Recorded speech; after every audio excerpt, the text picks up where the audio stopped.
감사합니다. 고맙습니다. 하나님 말씀 데살로니가 후서 2장, 데살로니가 후서 2장 335페이지입니다. 데살로니가 후서 2장.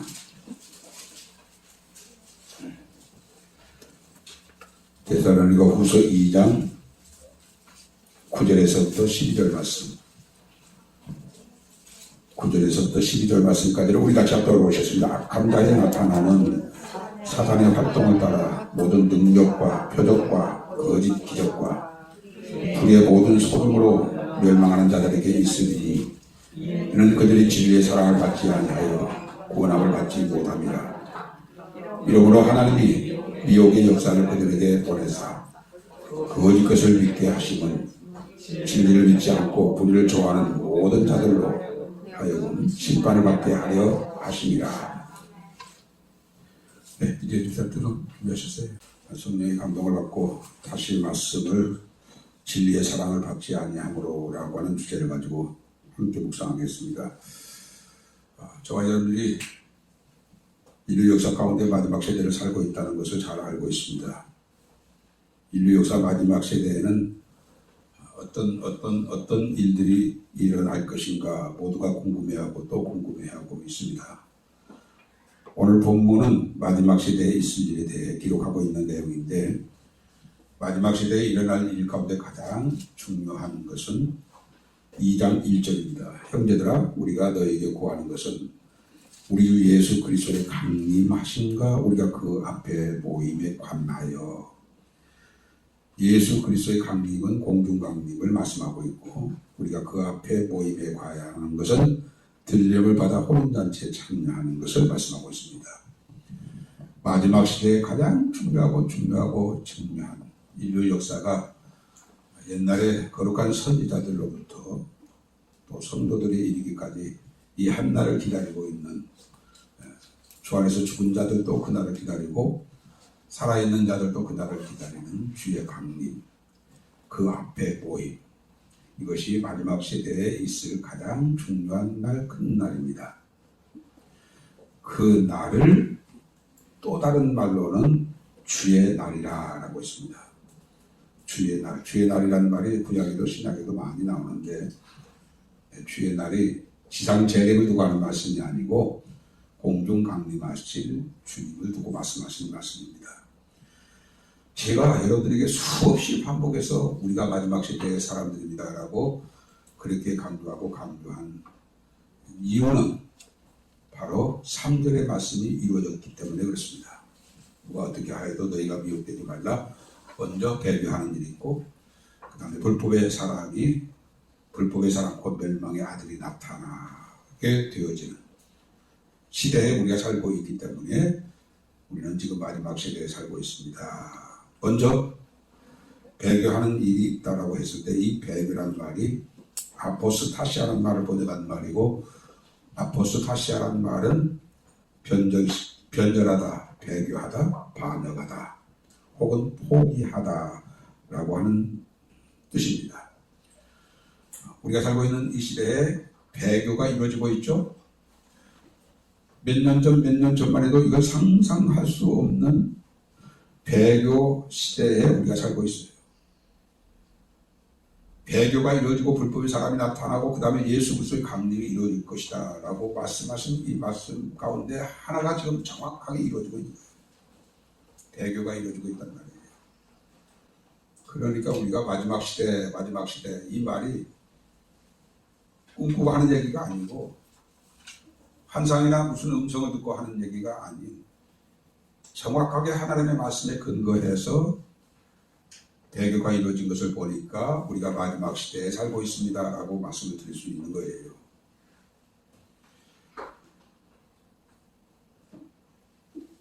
여러분들이 잘 아시는 대로 주후 313년에 로마 콘스탄틴 대대가 기독교를 로마의 국교로 정했을 당시까지만 해도, 그 전까지는 예수님과 사도 시대 이후에 복음이 순수했습니다. 깨끗했습니다. 심플했어요. 그런데 기독교가 로마 종교로 정식 공인되어진 가운데 여러 종교 집단이 그 안에 들어오게 되어졌습니다. 그래서 변질되어지고 그리고 나중에 천주교가 탄생되어져서 1517년 그러니까 종교개혁을 일으키기 전까지 이 천주교가 지구상의 모든 사람들을 다 지배하고 있었던 거예요. 여러분이 잘 아시는 대로 천주교는 기독교 아닙니다. 아주 이거는 요한계시록에서 말씀하고 있는 음녀가 바로 천주교인데 기독교 아니에요. 그러나 이 1517년에 루터가 종교개혁을 일으켰지만 절반은 성공하고 절반은 성공한 사람이 아닙니다. 여러분들이 혹시 김종철 감독이 만든 루터의 두 얼굴이라고 하는 그런 그 다큐멘터리 영화가 있습니다. 참 그걸 보면 루터에 대해서 엄청난 실망을 하게 됩니다. 물론 사람은 완전하지 않습니다. 그러나 완전하지 않다 그 차원을 떠나서 루터는 참으로 이상한 또 다른 면을 가지고 있는 거예요. 1517년 종교개혁이 일어나서 기독교가 막 새로 사도행전의 복음으로 돌아가려고 하는 과정 속에 엄청난 수를 헤아릴 수 없을 만큼 천주교로부터 핍박을 받아 순교를 했습니다. 그리고 역사가 흘러서 1800년도에 영국의 요한 웨슬레가 순수한 기독교 복음으로 성령의 운동을 일으켰고 그리고 19세기에는 미국의 D.L. 무디 그리고 우리 시대에 살았던 빌리 그레이엄 이 사람들이 기독교를 대표할 수 있는 순수한 복음의 전파자들입니다. 그런데 그것이 이제 19세기 다시 말하면 1900년대인데 1900년대에 D.L. 무디는 순수한 복음을 전하다가 하나님의 부르심을 받았지만 빌리 그레이엄 박사는 변절되어졌어요. 전 세계인들이 가장 기독교인들이 존경하고 위대한 복음 전도자 부흥사라고 하면 첫 번째가 빌리 그레이엄 목사라고 손을 꼽을 수 있는 사람이었는데 그가 죽기 얼마 전에 기독교도 구원이지만 이슬람교도나 다른 종교도 구원이 있다라고 그렇게 인터뷰를 했습니다. 기자가 그에게 질문했습니다. 아니 이제까지 목사님께서는 기독교에는 구원이 없다라고 그렇게 전하셨잖아요 라고 질문하니까 그때는 내가 잘 몰라서 그렇게 얘기했다라고 얘기했습니다. 참 아이러니하고 너무너무 안타까운 얘기입니다. 거의 평생에 가깝게 순수한 복음을 전했던 그가 마지막 부분에 가서 변절이 돼서 배교자가 되었던 거예요. 그 사람만 그런 게 아니고 우리 시대에 미국의 첫 번째, 두 번째, 세 번째, 다섯 번째 안에 있는 교회 목사님들이 다 기독교도 구원이 있지만 이슬람교도도 다른 종교도 구원이 있다라고 그렇게 말했습니다.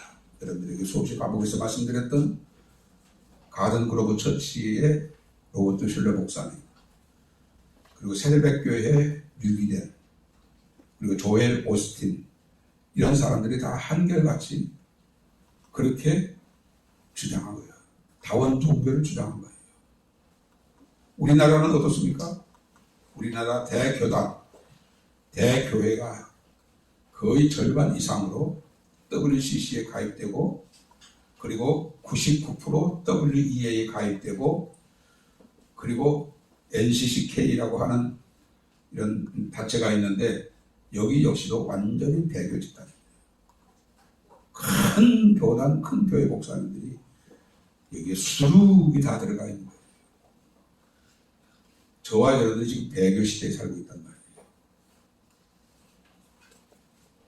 주님의 강림이 이루어지기 전에 먼저 배교하는 일이 있고 두 번째로는 불법의 사람이 나타나니라고 말씀하셨으니까 지금 저와 여러분들이 어느 시대에 살고 있다고요? 배교 시대에 살고 있는 거예요.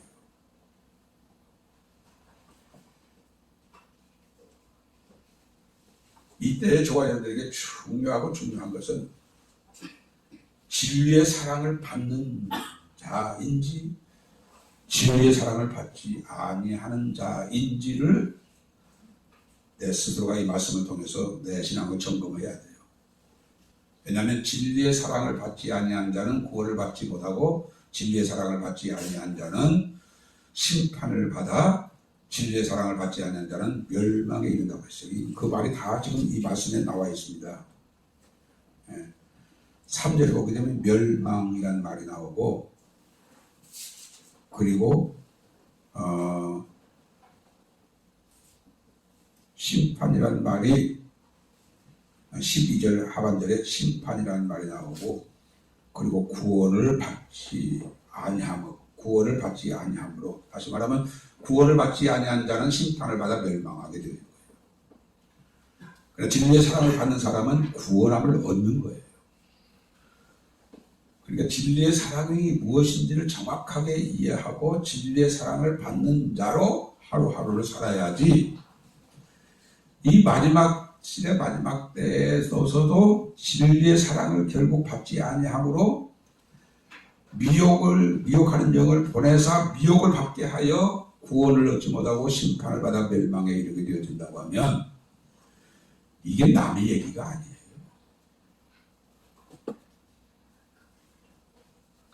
배려 집단에 대한 얘기가 아니에요. 진리의 사랑을 받는 자나 진리의 사랑을 받지 아니한 자가나 이게 중요한 거예요. 그럼 진리의 사랑을 받는다는 말이 무슨 말입니까? 진리는 예수 그리스도예요. 물론 성부, 성자, 성령의 하나님, 삼위 하나님의 진리의 하나님이시고 삼위 하나님의 말씀과 약속의 진리의 말씀이니까 줄여서 진리 그러면 예수 그리스도고 그리고 사랑, 예수 그리스도의 사랑을 받지 아니하여라고 하는 말씀입니다. 예수 그리스도의 사랑을 받는 자는 구원을 얻어 영생에 이르게 되지만 진리의 사랑을 받지 아니한 자는 구원을 받지 못하고 심판을 받아 멸망하게 됩니다. 그러니 저와 여러분들은 진리의 사랑을 받은 자가 되어야 돼요. 여기에 있어서 애매하면 안 돼요. 이것만큼은 그 무엇보다도 확실해야 돼요. 나는 진리의 사랑을 받는 자입니다. 예수의 사랑을 받은 자입니다. 이렇게 확실하게 얘기할 수 있어야 돼요. 그러면 예수의 사랑을 받는다는 말이 또 무슨 말인가? 진리의 사랑을 받는 자는 구원을 받는다고 했는데 진리의 사랑을 받는다는 말이 무슨 말인가? 오늘 본문에 보게 되면 12절에 봅시다. 진리를 믿지 않고 불의를 좋아하는 모든 자들로 하여금 심판을 받게 하려 함이라 라고 했을 때 진리의 사랑을 받는 자는 진리를 믿는 자예요. 진리를 믿지 않는 자는 심판을 받지만 진리를 믿는 자는 구원을 받는단 말이에요. 진리의 사랑을 받는 자가 누구라고요? 진리를 믿는 자. 또 13절 하반절에 보게 되면 진리를 믿음으로 구원을 받게 하시리니 라고 했습니다. 진리의 사랑을 받는 자라고 누구라고요? 진리를 믿는 자. 진리를 믿음으로 구원을 받는 자. 진리의 사랑을 받는다는 말과 진리신 예수님을 믿는다는 말은 동일한 말이에요. 우리가 예수를 믿어요? 예수를 믿는다는 것은 예수님의 사랑을 내가 받는다는 얘기예요. 아멘. 이 받는다고 하는 말은 데코마이라는 말을 번역하는 말이고 이 데코마이라는 말은 받아들이다, 환영하다, 그리고 영접하다라고 하는 그런 뜻이에요. 나는 예수님의 사랑을 내가 받아들입니다. 예수님의 사랑을 영접합니다. 예수님의 사랑을 환영합니다. 이게 받는다는 말이에요. 데코마이라는 말이에요. 그러면 예수 그리스도를 믿고 예수 그리스도의 사랑을 받는 방법은 뭔가? 이미 그것은 수없이 말씀드렸습니다만 예수를 믿고 영접하여 주 안에 사는 삶을 통해서 우리가 예수 그리스도를 우리가 믿고 영접하는 삶이에요. 그럼 누가 예수를 믿어 구원을 받는가?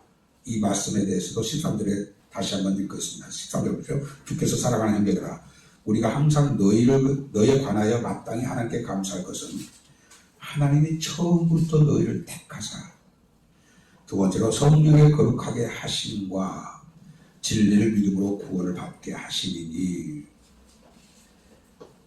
그러니까 우리가 예수를 믿어 진리의 사랑을 받아 이 진리의 사랑을 받는 자, 다시 말하면 예수를 믿는다는 이 믿음은 하나님이 처음부터 택한 자에게 그 은혜가 있단 말이에요. 처음부터 너희를 택하사 믿게 하셨단 말이에요. 성령의 거룩하게 하심으로 진리를 믿어 구원을 이르게 하셨다는 거예요. 이 부분에 있어서는 참 많은 논쟁의 여지가 없잖아 있습니다. 그러나 성경 전체를 보게 되면 이 말씀이 주님이 말씀하신 말씀이고 또 사도들이 여러 가지로 이 부분에 대해서 강조했던 말씀입니다. 다시 말하면 이 선택, 택한다라고 했을 때 사도행전에 보게 되면 그런 말씀이 있습니다.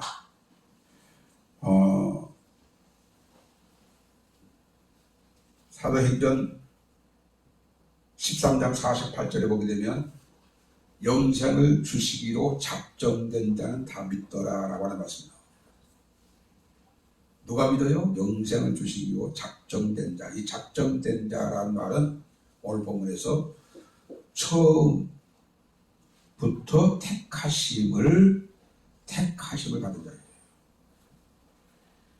하나님이 영생을 주시기로 작정된 자, 하나님이 영생을 주시기로 선택한 자가 성령으로 말미암아 거룩함을 입어 예수 그리스도를 믿어 구원을 한다. 아멘. 그렇다면 하나님의 선택을 받아 예수 그리스도를 믿어 구원을 받는 사람은 좋고 감사하고 기쁘고 기쁜 일이지만 처음부터 하나님의 선택을 영생을 주시기로 작정되어지는 그 은혜를 잊지 못한 자, 그리고 처음부터 택하심을 받지 못한 자는 어떻게 되는 겁니까? 이 부분에 대해서 얼마든지 논쟁의 여지가 없잖아 있습니다.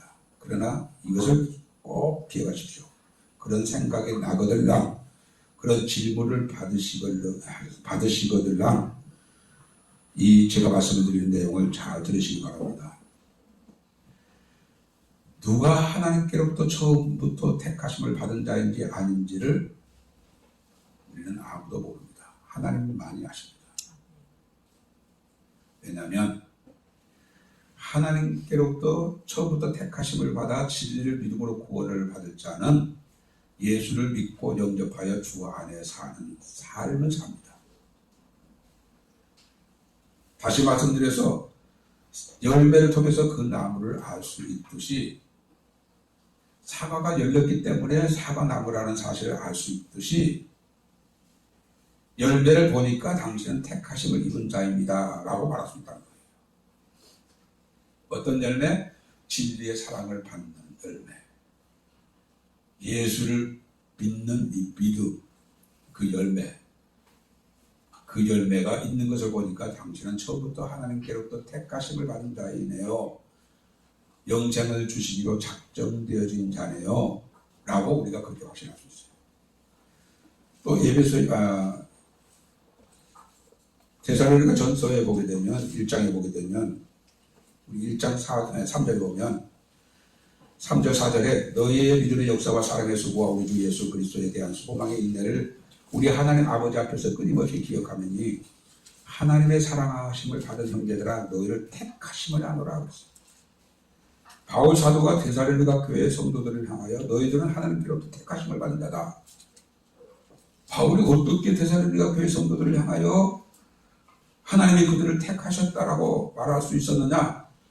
데살로니가 교회 성도들은 믿음의 역사가 있었고 사랑의 수고가 있었고 소망의 인내가 있는 그런 열매가 있는 걸 보니까 너희들은 하나님께로부터 택하심을 받은 자라는 거예요. 아까 말씀드렸습니다마는 사과 열매를 맺었으니까 사과 나무다 라는 말과 사과 나무니까 사과 열매를 맺는다 라고 하는 말, 어느 것이 맞는 말입니까? 두 가지가 다 맞는 말이고 두 가지가 다 똑같다고 생각할 수 있습니다만은 더 정확한 얘기는 사과 나무니까 사과 열매를 맺는 거예요. 우리가 하나님께로부터 처음부터 택하심을 입었기 때문에 진리의 사랑을 받은 자요가 되었고, 또 예수를 믿어 영접하여 주 안에 사는 삶을 살게 되는 거예요. 그런데 여기서 또 조심해야 할 것이 있습니다. 나는 아직도 진리의 사랑을 받는 자가 아닌 그런 나는 그러면 구원은 포기해야겠네요. 이런 생각을 가질 수 있습니다. 오늘까지는 내가 진리의 사랑을 받지 아니한 자로 살았다 할지라도 내가 어느 날 어느 시에 진리의 사랑을 받아서 구원의 영광에 참여하게 될지는 아무도 몰라요. 예를 들어서 십자가 우편의 강도를 보십시오. 그 사람이 그날까지 누구도, 사도들도 그 누구도 그 강도가 구원을 받아 주님이 계신 낙원에 가게 될지를 아무도 몰랐던 거예요. 본인 스스로도 몰랐던 거예요. 지금도 죽음 직전에서 예수를 믿고 영접하여 구원에 이른 사람들이 있어요. 그 사람은 틀림없이 처음부터 하나님의 택하심을 받은 자이기 때문에 진리의 사랑을 받은 자, 마지막 부분에 가서 진리의 사랑을 받는 자, 마지막 부분에 가서 예수를 믿고 영접하는 자가 되어진 거예요. 우리 교회 안에는 거룩한 성도들이 모여서 예배하는 장소이지만 교회 밖에 지금 술집에서 술 마시고 있는 사람도 있을 거예요. 그리고 사람을 죽이는 현장에 있는 사람도 있을 거예요. 그런데 우리가 생각해 볼 때는 교회 안에 있는 사람들이 구원을 받을 수 있는 그런 여지, 그런 기회가 우리에게는 많이 주어졌지만 그들에게는 거의 없다고 할 수 있습니다. 그러나 그들 가운데도 누가 하나님께로부터 처음부터 택하심을 받아 장차 구원을 받게 될지 아무도 몰라요. 예를 들어서 여러분들이 아시는 분들은 아시겠지만 오래전 사건인데 고재롱이라고 하는 사람이 있었습니다. 그가 군생활을 하는 가운데 그 대대장에게 시중을 하는, 그러니까 전령이라고 합니다만은 전령으로 있었었는데 그 대대장의 부인인지 대대장이 그랬는지 몰라도 이 전령이 물건을 훔쳤다고 하는 억울한 소리를 한 거예요. 나는 그 물건을 훔치지 않았는데 나를 보고 물건을 훔쳤다라고 소문을 내버린 거예요. 너무 화가 난 나머지 도끼를 가지고 그 대대장을 죽이고 가족을 다 몰살시켰어요. 유명한 사건입니다. 그래서 그가 고재롱이 옥에 갇히게 됐습니다. 옥중에 있는 고재롱을 어느 권사님이 열심히 찾아가서 복음을 전했습니다. 그 사람이 옥중에서 예수를 믿고 영접하여 사형을 받게 됐는데 얼마나 많은 사람들에게 복음을 전했는지 몰라요. 그리고 사형 직전에 하늘 가는 밝은 길이라고 하는 찬송을 부르면서 사형을 당했어요. 언제 처음부터 하나님의 택하심을 받아 예수 진리의 사랑을 받아 구원을 받게 될지 아무도 알 수 없어요. 그러니까 아직 나에게 이 믿음이 없다고 실망하지 마시고 여러분들이 하나님의 말씀을 부지런히 읽고 또 기도하는 가운데서 하나님의 은혜를 입어 진리의 사랑을 받는 자가 되어져 우리가 구원을 받는 자가 되어져야지. 진리의 사랑 뭐라고요? 주님의 하나님의 사랑을 받는다는 말이 무슨 말이에요? 믿고 영접하여 주 안에 사는 삶. 이것이 하나님의 사랑을 받는 자예요.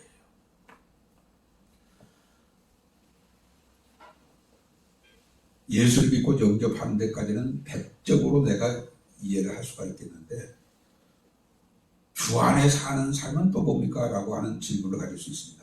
이 부분은 또 제가 여러 번 말씀드렸기 때문에 더 이상 말씀드릴 필요가 없을 만큼 이 부분은 제가 여러분에게 많이 말씀드렸습니다. 주 안에 사는 것이 뭐라고요? 예수님을 내 안에 모시고 예수님이 나의 주인 되어지고 내가 그의 종이 되어 종이 주인을 위해서 사는 것처럼 우리가 주님의 영광을 위해서 주님의 뜻을 이루는 자로 주의 말씀에 순종하여 주님의 뜻을 이루는 자로 살아가는 것이 주 안에 사는 삶이에요. 그렇지 아니한 나머지는 적그리스도의 미혹을 받아서 다 멸망에 이르게 되어진다. 적그리스도가 나타나서 하는 일 가운데 여러 가지가 있지만 그 중에 제일 큰 것은 미혹이에요. 미혹. 적그리스도는 미혹하는 거예요. 미혹. 어떤 미혹? 예수가 메시아가 아니고 내가 메시아다. 봐라. 모든 기적과 이적과 표적을 행하여 자기를 믿게 하는 거예요. 예수님이 말씀하실 때 이런 말씀을 하셨어요. 너희가 나를 믿지 못하겠거든 내가 하는 일로 인하여 나를 믿으라. 내가 하는 일이 내가 메시아다라는 것을 증거하는 것이다. 이 적그리스도도 똑같이 예수님을 모방해가지고 나에게 이런 기적이 일어나고 표적이 일어나고 막 모든 능력을 나타내는 이것을 보고 내가 메시아라는 것을 믿으라 라고 그렇게 할 때 많은 사람들이 미혹을 받아서 그분이 메시아인 줄 착각하는 거예요. 그 사람 누구라고요? 진리의 사랑을 받지 아니한 자들은 다 그렇게 미혹이 넘어간다. 그러나 저와 여러분들은 진리의 사랑을 받은 자이기 때문에 적그리스도가 나타나서 하늘에서 불을 끌어내리고 온갖 기적과 이적을 행한다 할지라도 우리는 그를 메시아라고 말할 수가 없습니다. 이미 예수 그리스도는 십자가에 피 흘려 죽으시고 부활하심으로 우리에게 믿을 만한 증거를 확실하게 주셨기 때문에 예수님 외에 다른 사람은 메시아가 될 수가 없어요. 장차 나타날 메시아는 공중 강림하실 메시아고 공중 강림이 이루어지고 7년 대환란이 지난 다음에 지상 재림하실 때는 예수님이 입김으로 그 적그리스도를 멸하시고 그리고 백마를 타고 이 땅에 재림하셔서 천년 왕국을 다스릴 거예요. 우리가 기다리는 예수님은 확실해요. 분명해요. 기적과 이적과 표적을 행한다고 해서 그 사람은 우리의 메시아가 될 수가 없단 말이에요. 특별히 3절 보십시오. 누가 어떻게 하여도 너희가 미혹되지 말라. 먼저 배경하는 일이 있고 불법의 사람이라고 하는 말이 나옵니다. 왜 그를 불법의 사람이라고 말하냐면 이 법은 하나님의 말씀이에요. 율례와 법도와 규례와 이 모든 것은 하나님의 말씀인데 왜 불법이라고 말하냐면 이 사람이 틀림없이 성경을 새로 만들 겁니다. 지금에 있는 성경 가지고는 자기가 마음대로 할 수가 없으니까 전부 성경을 불사르게 하고 소지하지 못하게 하고 새로 편찬되어진 불법의 성경이 만들어질 거란 말이에요. 하나님의 법을 어기는 그런 법을 만들어서 그 성경을 가지고 자기를 경배하게 하는 거예요. 그래서 이 사람을 불법의 사람이라고 말합니다. 사랑하는 빌라델비아 가정년들, 우리는 마지막 시대에 살고 있습니다. 왜요? 배교하는 세대에 살고 있고 이제 적그리스도가 불법의 사람이 멸망의 아들이 곧 나타나게 되어질 시즌에 우리가 살고 있는 거예요. 그렇다면 우리는 진리의 사랑을 받는 자인지 아닌지를 다시 한번 내 영적 상태를 이 말씀에 근거해서 확인하시고 하나님의 사랑, 누가 지옥하여 하나님의 사랑을 거절한 자들. 하나님의 사랑이 어떻게 나타났어요? 성부 하나님이 독생하신 예수님을 십자가 피로 죽는 자리에 내놓으셨고 예수님 우리를 대신해서 우리 때문에 우리 위하여 죄와 그 형벌을 대신하기 위해서 십자가에 피 흘려 죽으신 이게 사랑이에요. 사랑이. 아버지의 사랑이 예수님의 사랑이에요. 그 사랑을 받는 자가 누구예요? 영접하는 자, 그리고 주 안에 사는 자가 진리의 사랑을 받는 자라고요. 이 말씀을 이해하셨죠? 이 말씀에 근거해서 여러분은 진리 안에서 사는 삶으로 승리하시길 주의 이름으로 축원합니다. 아멘. 기도하십시오. 하나님 아버지 고맙습니다. 진리의 사랑을 받지 아니한 자에게 주님이 미혹의 영을 그들에게 보내사 거짓 것을 믿게 하여 심판을 받게 하신다고 하셨지만 진리의 사랑을 받는 자에게는 구원을 약속하신 이 놀라운 진리의 말씀을 오늘 묵상하게 하신 주님을 찬양합니다. 우리가 살고 있는 이 시대, 배교가 이루어지는 시대, 그리고 곧 불법의 사람 악한 자 멸망의 아들이 나타날 수밖에 없는 끝자락에 살고 있는 이 우리에게 오늘 이 말씀으로 다시 한번 묵상하게 하셔서 하나님의 사랑을 받는 예수를 믿고 영접하여 주 안에 사는 삶을 통해서 하나님의 사랑을 받는 자 되어 주 강림하실 때에 우리가 그 예수님 앞에서 혼인잔치에서 모임을 참여하는 우리 빌라델비아 가족들 다 되게 하여 주시옵소서. 아멘. 한 사람도 예외가 없게 하여 주옵소서. 아멘. 주님 앞에 나올 때 귀한 예물을 구별하여 11조를 드리고 선교를 위해서 구제를 위해서 또 주연금으로 정성껏 드리는 손길마다 하나님이 은혜와 복의 복을 더하셔서 더 많은 것으로 하나님 앞에 드려 하나님께 영광을 돌리고 하나님의 거룩한 사업에 동참하는 그런 축복의 사람들이 다 되게 하여 주시옵소서. 아멘. 지금은 우리의 영원한 길이요 진리요 생명이신 우리 구주 예수 그리스도의 은혜와 하나님 아버지의 만극하신 사랑하심과 성령님의 감동 감화의 충만 역사하심이 진리의 사랑을 받는 자로 남은 생에 살아가기를 굳게 다짐하고 결심하는 이 시간 우리 모두 위에 이제부터 영원토록 함께 하실지어다. 아멘.